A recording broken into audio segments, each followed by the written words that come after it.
cunugaas ma sababo qashin igu haray iyo waxay sabab u ahaa ma garanayo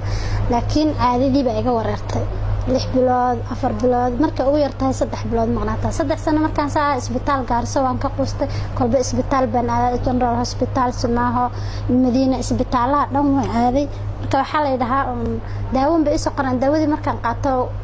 intaan dawada isocto buu caadada iga timaadaa marka kale tan halkeeda ka mistaa marka dambeeyay ilaa Nairobi baan aaday 17 bishii 11 iyo 12 aan ku maqnaa laba jeer aan kala kulmay Dr. Xasan dhakhtarka yiraahdaan tagay oo waliba tan kharash badan iga baxay 250 kun gaarahaya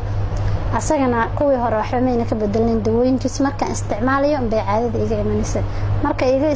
daawada iga dhamaatay caadadii haddana halkeedii bay ka miisaysa anaba iska raaj dhigay oo stress ka bixila oo hatta markii dambe to odaygii dhahay ba adiga xanuunka iyo wadaba odayga xataa aan isku khilaafnay waad garan kartaa gabar yar oo hadda maxay ahayd 30 jir tiradeeda ay wali buuxsamay oo caadadeedii weeyday wixii ay dumarku ilmo ku rajeeyaan ama ay hooyo inay ku noqdaan rabaan waa caadadaadina hadaad weeydo adigana ilmo inaad rajeyso ma dhici karto inka sidaas darteed anaba iska joogo oo markaas waxyaabo kale oo quraan isa saarayo wax kale oo haween ay soo sheegaan oo timir iyo waxyaabo la isku qaqasan iyo waxa iska isticmaala yaan 18 bishii 12aad anoo Nairobi jooga wiil isna qaanay khayr Allah siiyo aad baan ugu mahadceliyaa markasta xasan waaye la yiraahdo ayaa isoo tilmaamay qoladan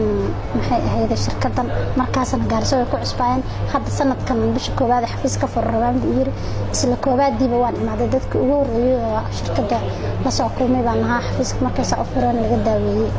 daawooyin horta scanning baa lagu sameeyay scanning-ka anigoona kaadi laga qaadin dhiig laga qaadin wax kasta oo jidhkayga iyo meel kasta xanuunaysa scanning-ka baa sheegay marka xanuunkayga ii sheegay daawooyinkeedii baa laga qoray inta kaliya tamay xanuunka caadwarka waxay dharaa xanuun gaasna waan qabay waxaan ugu xidhmi jiray naqaska oksijiintaada yaraa la soo bixitaankeeda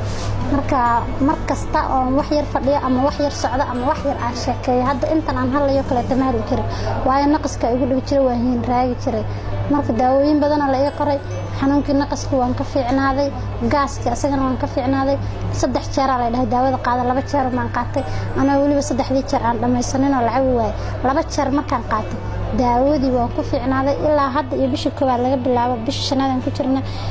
waxa weeyaan biryarkay sidii aan markaan gabadha ugu imaan jiray ugu yimaada alxamdulillah waxaan xanuunkan u imaaday wuxuu ahaa xagga raganimada xanuunka igu badan xagga raganimadu ahaa dad la'aan baan ahaa alxamdulillah marka caafimaadka